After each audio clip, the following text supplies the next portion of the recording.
What's on, ladies and gentlemen? My name's Ross, I like games, and today we need to take a look at the third card that has been banned in the Transformers trading card game.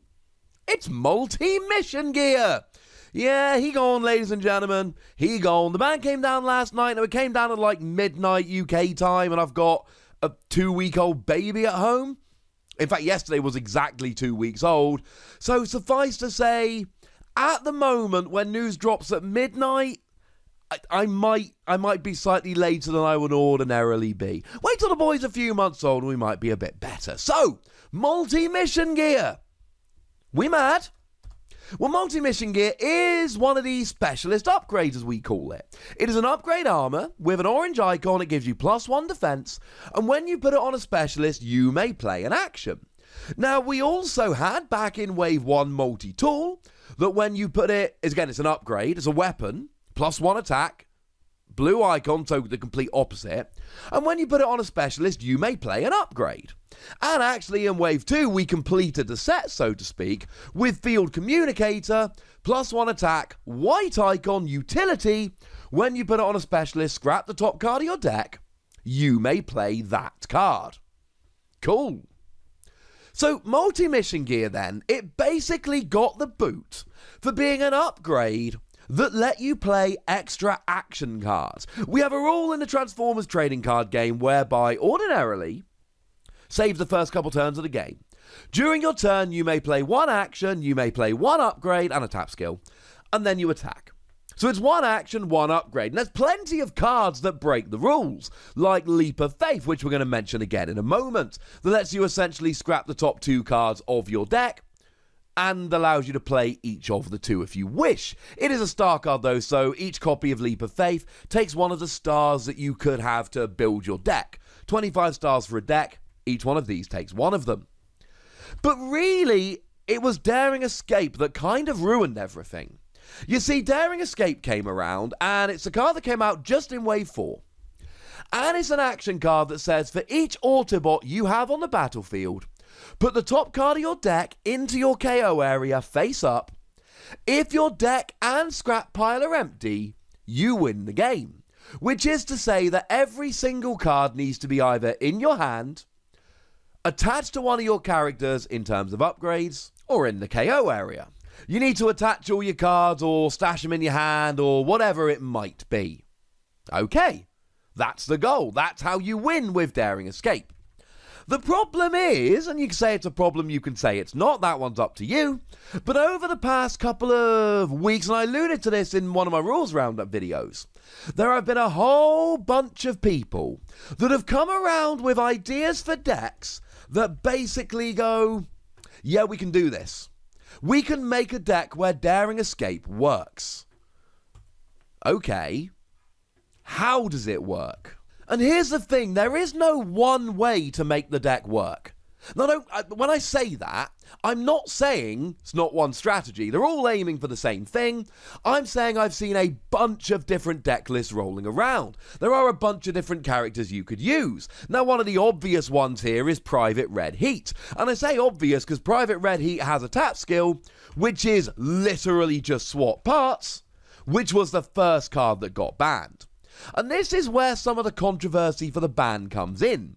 Because, well, essentially, what Red Heat allows you to do is swap all of the upgrades between characters. That's its tap skill. Same thing that swap parts did. Except when you swap cards like Multi-Mission Gear, Multi-Tool, Field Communicator, when you swap them between characters, they re-trigger.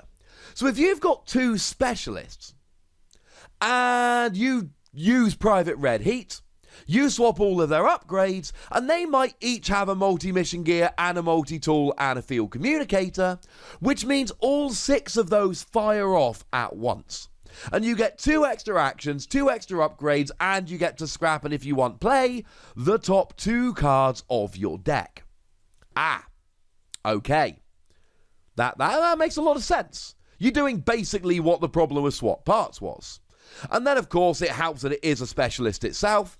And to be honest with you, most of the other characters we see tend to be specialists. We can look at someone like Sergeant Springer, who is very much an expensive character, but it also happens to be a specialist, and probably more importantly than all of that, both its alt mode skills allow you to draw cards. Alt mode 1, scrap an action from your hand, draw 2 cards. Alt mode 2, scrap an upgrade from your hand and draw 2 cards. Bot mode, if you got 7 or more cards in hand, you may then play an action and an upgrade. Bearing in mind the entire point of this deck is to try and get your entire deck in your hand / on the board. So that's going to fire off more often than it would in some other decks. It's pretty gosh darn good. Now, one of the more egregious lists for this actually plays Sergeant Cog. Now, I say egregious because it's actually going, not only am I going to get off this giant combo and draw my entire deck, I'm going to do it on your turn. You see, when Cog gets KO'd, and obviously the KO happens on your opponent's turn, he turns into Heavy Force Defense Breaking Cannon, which when you put it onto a character, you draw a card for each character you have on the battlefield, and then you may play an upgrade onto each of your characters, and one of the upgrades you can play is Multi-Mission Gear, which then lets you play an action, and you go from there. And essentially, your goal in this deck is to just be playing a lot of stuff. You're going to end up scrapping a bunch of cards, but that's alright. When you run out of your deck, your scrap pile gets shuffled up and becomes your deck, and you're aiming to just keep playing cards and keep drawing cards. And there's a whole bunch of things we've got. Now, obviously, we've already mentioned Multi-Mission Gear, which is a pretty good one. We've obviously got Brainstorm. Brainstorm lets you play 2 actions, so that's pretty much a no-brainer. We've already mentioned Leap of Faith that lets you play extra cards. That one's pretty gosh darn good. Really depends on how many stars you've got left over from your characters as to how many of those you can actually play. Pep Talk's always nice. It's a flat draw too, but you're still drawing 2 cards, so that's pretty good. And of course, if you're playing lots of upgrades and we want to draw lots of cards, we get to a stage where Equipment Enthusiast actually becomes a phenomenal card. Lets you draw a card for each of your upgrades. So you get lots of upgrades on, then you can be drawing Equipment Enthusiast for like 10 or more cards. Bearing in mind you've got a 40 card deck, probably, there's no maximum, but it's probably a 40 card deck, and if you've got 10 upgrades on the board and then you go and draw 10 cards, you're getting pretty close to having an empty deck and discard pile, and oh look, that's where Daring Escape comes in. We could talk about confidence. Now, bearing in mind Daring Escape pretty much by its definition makes us want to play an Autobot deck. Confidence lets you draw 2 cards, scrap 2 from your hand, and then if you began the game with only Autobot characters, you may play an action. And this is really at the heart of the deck, because Confidence lets you play an extra action, and Brainstorm lets you play 2 extra actions, and Field Communicator lets you play extra actions, and Multi-Mission Gear lets you play extra actions. And between all the cards that let you play extra actions and all the cards that let you draw extra cards, we are running into an absolutely viable deck. Now, there's been lots and lots of articles about different builds of the deck, but that is largely the basis of it. They don't all play Sergeant Cog. I've seen a lot of different lists running around. The point is, you can do it on your turn, you can do it on their turn, but sooner or later it gets rolling. So Multi-Mission Gear ends up being the one that gets banned. Now, as a side note, do please remember it is banned in competitive play, so when you're going to locals at your league or just playing around the house, obviously you can play whatever you like, but it's an official tournament. Now, of course, one point we do need to address here, we are 1 week away from the Energon Invitational. The biggest Transformers TCG tournament we've ever had. The only really big tournament we've ever had. The tournament where the prize is designing a card with the designers of the game. And we're banning a card a week away. How could they possibly do this? To keep it fun? Because they did their testing and they realized that what was going to end up happening was that they were going to have a tournament filled with these awkward combo decks, which is akin to playing solitaire. You get the combo firing off, you fire it off nice and quickly, your opponent loses. Repeat to fade. I've seen tournaments like that in other games and it's not fun. Now, of course, what could happen is everybody plays a private turbo board. Private turbo board limits your opponent to playing 2 cards during their turn. Okay. The thing is, if your opponent knocks out private turbo board, that's a moot point anyway.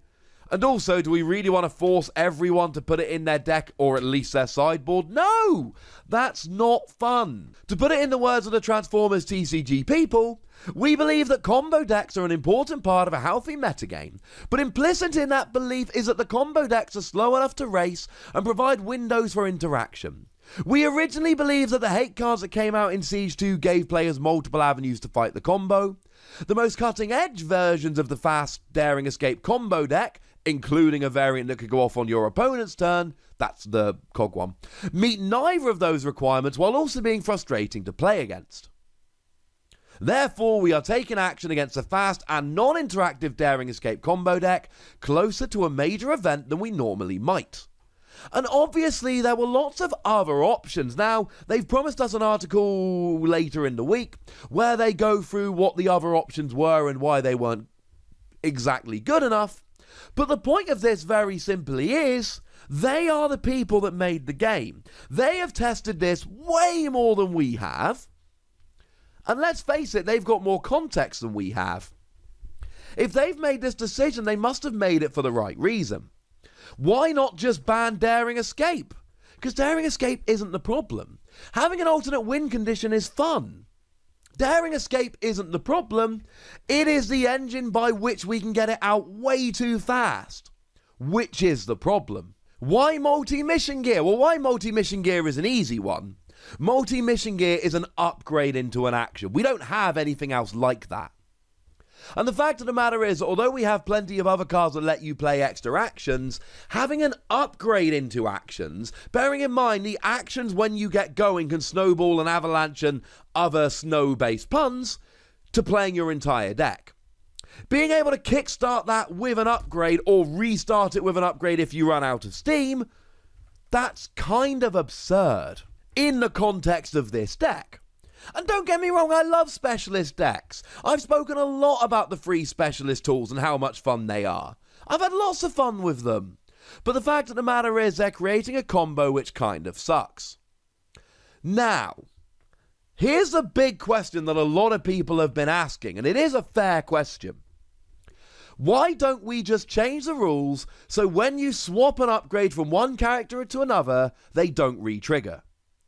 That's what caused Swap Pass to be banned. That's what's causing this to be banned. Why aren't we just swapping it so that when you swap an upgrade, it doesn't re-trigger? Now, they've promised us an answer later in the week where they're going to specifically address this head on, because this has been the big question going around. But again, they've done more testing than we have, they've got more context than we have, and the fact of the matter is, they have come to the decision that the interaction isn't the problem. And what we're going to see in the future, you're not going to see any more upgrades that let you play extra actions. But it's very hard when you make a game in the early days to know exactly how people are going to play and how they're going to deal with it, and how these cards you're designing now are going to interact with cards you're making in a year's time, because that's essentially what's happening here. They know, or at least they think they know, and I'm willing to take their word for it, that it's not necessary to stop these interactions where you swap them around. That's why Red Heat doesn't need to be banned, that's why the rule isn't being changed. And they've said themselves, banning multi-mission gear doesn't kill off these Daring Escape decks.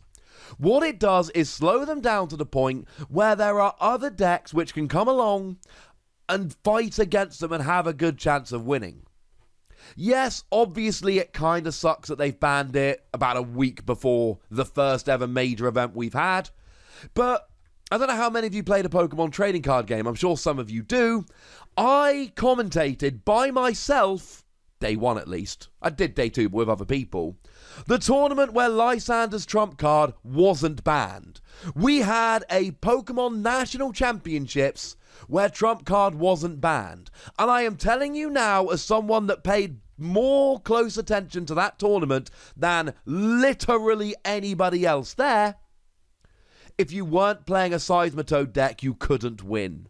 There was one viable deck at that tournament. It broke the entire game. That card broke the game. They didn't ban it for UK Nationals. Our Nationals was people playing Seismitoad and people that didn't. For those of you that don't play Pokemon, essentially it let you reshuffle your discard pile, your scrap pile into your deck. So these powerful cards that should be limited to 4 per deck, you could play every turn, and literally everything your opponent did on their turn, you would counter it, they would run out of resources, and you would win. It was garbage. So they banned it for the US National Championships, which was then significantly more fun. I know it seems rubbish banning a card a week before a major tournament, but as someone who has lived through tournaments that were literally ruined by degenerate decks, this is the right decision.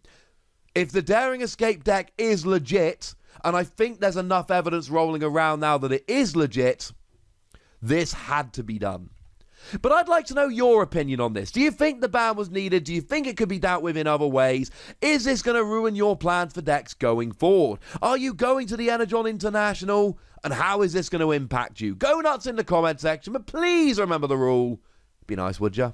And then make sure you like this video, subscribe to this channel, and follow me on Twitter at the Wossy, where we talk Transformers and frankly a whole bunch of other games. And please do consider checking out patreon.com/PTCG Radio, where you can support the channel, get some bonus podcasts and all kinds of fun stuff. But by far the most important thing as always, look after yourselves till next time, would ya? Thank you very much for watching. My name's Ross, and you've been watching Wossy Plays.